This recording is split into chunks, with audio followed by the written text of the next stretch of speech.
আজকে আমি বানাবো কোকোনাট বরফি বা নারকেলের বরফি বা নারকেলের সন্দেশ। এটা খেতে খুবই টেস্ট আর বানানোও খুব কম সময়ের মধ্যে হয়ে যায়।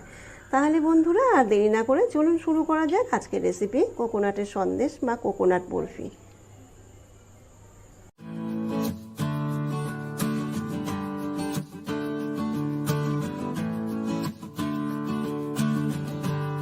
এখানে আমি একটা বড় সাইজের নারকেল কেটে টুকরো টুকরো করে রেখেছি।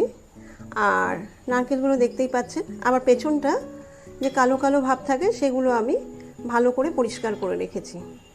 ওটা থাকলে কি হয়, বরফিগুলো কালো কালো দেখতে হবে। এবার আমি একটা জারের মধ্যে, মিক্সির জারের মধ্যে এই নারকেলগুলোকে দিয়ে দিচ্ছি।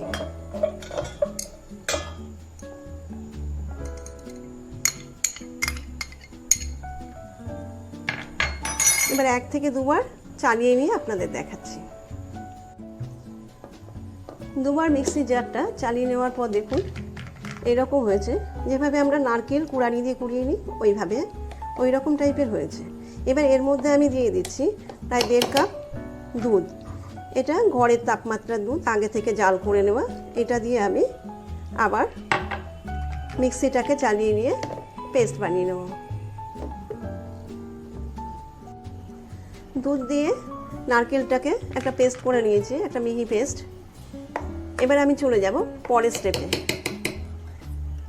এবার আমি গ্যাসে একটা কড়াই বসিয়ে দিয়ে দেবো পেস্ট করে রাখা নারকেলটা।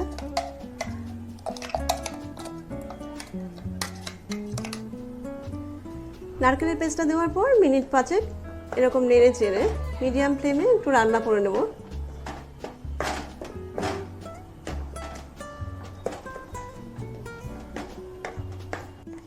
মিনিট 5 নেড়ে চেড়ে এইভাবে রান্না করে নেওয়ার পর এর মধ্যে আমি দিয়ে দিচ্ছি 1 কাপ আর 1/4 কাপ চিনি। এটা পাউডার চিনি, নর্মাল চিনিটা আমি মিক্সিতে গুঁড়ো করে নিয়েছি। আপনারা চাইলে নর্মাল চিনিটা যেটা আসে আমাদের সেটাও দিতে পারেন, কোনো অসুবিধা নেই। এবার এটাকে দিয়ে আমি মিনিট 4 মতো আবার লো ফ্লেমে এইভাবে নেড়ে চেড়ে রান্না করে নেব।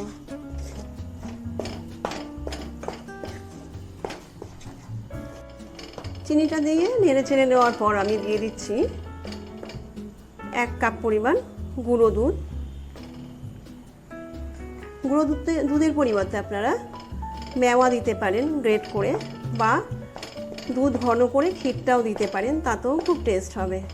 আর যারা দুধ খেতে পারেন না তারা গুঁড়ো দুধটা না দিলেও চলবে, তাতেও খুব ভালো লাগবে খেতে। এবার আমি আবার মিনিট 5 এইভাবে নেড়ে চেড়ে রান্না করে নেব। আর এই মিষ্টিটা খেতে খুব ভালো হয়। সামনে পুজো আসছে লক্ষ্মী পুজো, বিজয়া দশমী, তাতেও আপনারা এই মিষ্টিটা ঘরে বানাতে পারেন। 4 মিনিট ধরে এইভাবে নেড়েচেড়ে রান্না করার পর দেখুন অনেকটাই মিশ্রণটা শুকনো হয়ে গেছে। এবার এর মধ্যে আমি দিয়ে দিচ্ছি সামান্য একটু এলাচের গুঁড়ো। এবার আমি এটাকে দিয়ে ভালো করে মিশিয়ে নেব। মিশ্রণটাকে অনবরত নাড়তে হবে। দেখুন অনেকটাই শুকিয়ে গেছে। আর লো ফ্লেমে অনবরত মিশ্রণটাকে নেড়ে নেড়ে আরেকটু শুকনো করতে হবে।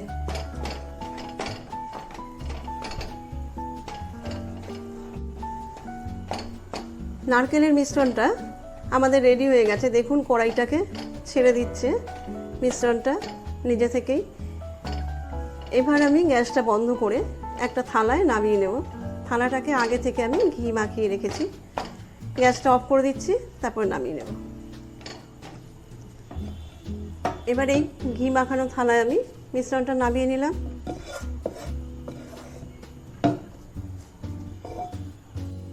এবার খুন্তির সাহায্যে এটাকে আমি ফ্ল্যাট করে একটা চৌকো মতো বানিয়ে নেব।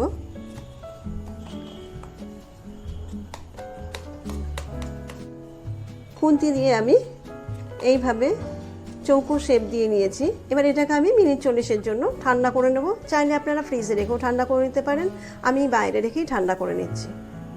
ফিরে এসে 40 মিনিট বাদে এবার এটা আমার পুরোপুরি ঠান্ডা হয়ে গেছে।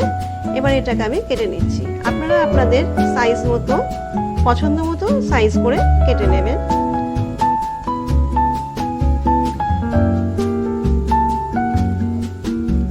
আমি এরকম চৌকো চৌকো শেপ দিয়ে কাটলাম, আপনারা আপনাদের পছন্দ মতো শেপ দিতে পারেন।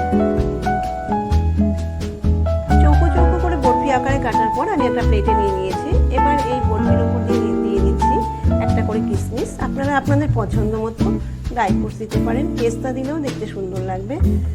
এভাবে আমি দিয়ে দিচ্ছি সবকটাকে। ভিডিওটা ভালো লাগলে লাইক শেয়ার করবেন। চ্যানেলে কোনো বন্ধু নতুন হয়ে থাকলে চ্যানেলটাকে সাবস্ক্রাইব করার অনুরোধ রইল।